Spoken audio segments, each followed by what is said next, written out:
I live on Lookout Mountain, about a mile from Daisy Gap here in Etowah County, Alabama, and Owl's Hollow is just the other side of the ridge of the mountain.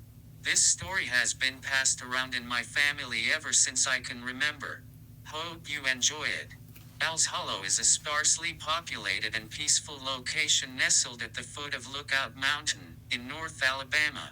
Running for about 20 miles along the southeastern edge of the mountain, the hollow rests between Lookout Mountain and Shinbone Ridge. Its width spans the better part of a mile and in my opinion is large for a holler as I have always known a holler. It is officially known as Owl's Valley and appears as such on most maps. Few people outside the local area have any knowledge of the hollow and even fewer know of Abel's Light. Since I was a young man I have heard the story of Abel's Light and have ventured many times to witness this tiny yellow spectral light among the trees in the area of the old Abel farm near Turkeytown. The farmhouse and barn existed throughout my childhood but finally succumbed to the relentless advance of the years and disappeared into the earth from which it sprang so many years ago. The light can be viewed from the road that stretches the length of the hollow in only one place. It can be seen only in the coldest of months when the leaves have fallen and it disappears gradually as the trees put on new leaves in the spring.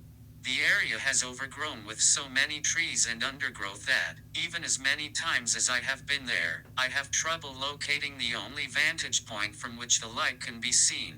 It has been several years since I last saw the light and I wonder if it endures without being witnessed. The story behind the light goes like this.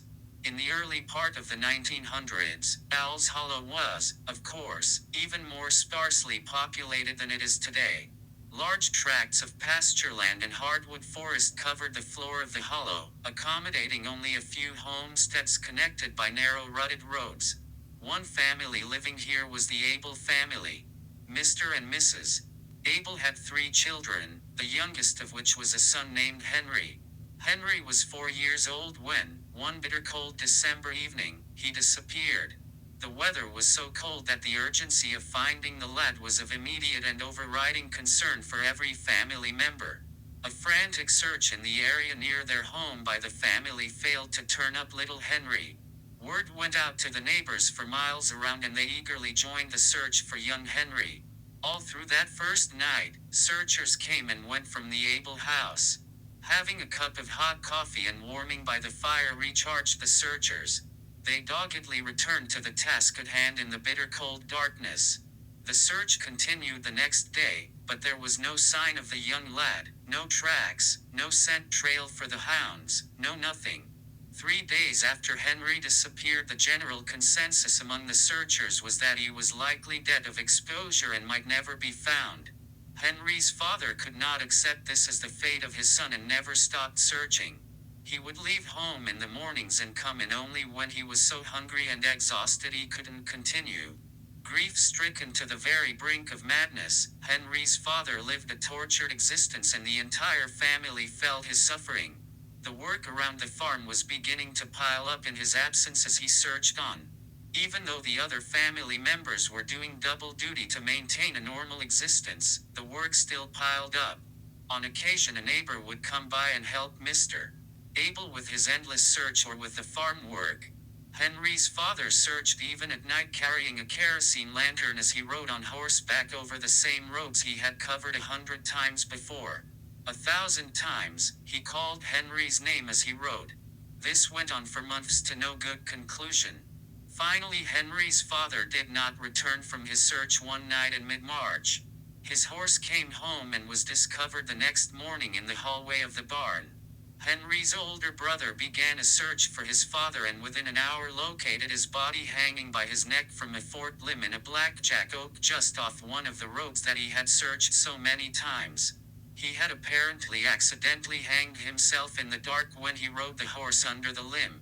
His still-burning lantern was in his hand and his eyes were wide open. One would think his search was finally ended, with this horrible event. That was a long time ago and since that time there have been many sightings of a dim yellow light amongst the trees during the coldest months of winter. 2 explanations offered by locals are said to explain this tiny spectral light that is viewed from the road on higher ground. One part puts forth that the light is Henry's father riding his ghostly mount carrying the lantern as he slowly moves through the woods.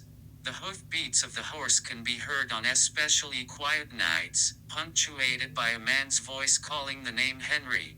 This chilling display is visible from mid-December until the middle of the month of March when Mr. Abel was overtaken by his most unusual death. The second part of the story is that the lantern can be seen, but not moving. This part asserts that the light is Henry's dad holding onto the lantern as he hangs in the blackjack oak. As the trees begin to put on their leaves, this light becomes harder to see with each passing day and finally disappears completely under the new canopy of green leaves, until the next December. Both parts are equally chilling, and which part one observes depends on the month in which the observation occurs.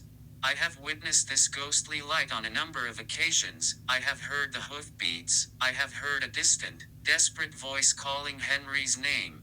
It's real, and it's there to see in the cold winter months. I can't help but wonder about what I've seen, and I have questions. If Henry's father's spirit lingers in an unfulfilled and seemingly endless quest, can little Henry's spirit linger somewhere out there in the cold, inescapable clutches of a dark winter night? Is it possible that they will ever find each other? Why do I feel both saddened and exhilarated by my sighting of Mr. Abel's light? Horizontal ellipsis. How would you feel?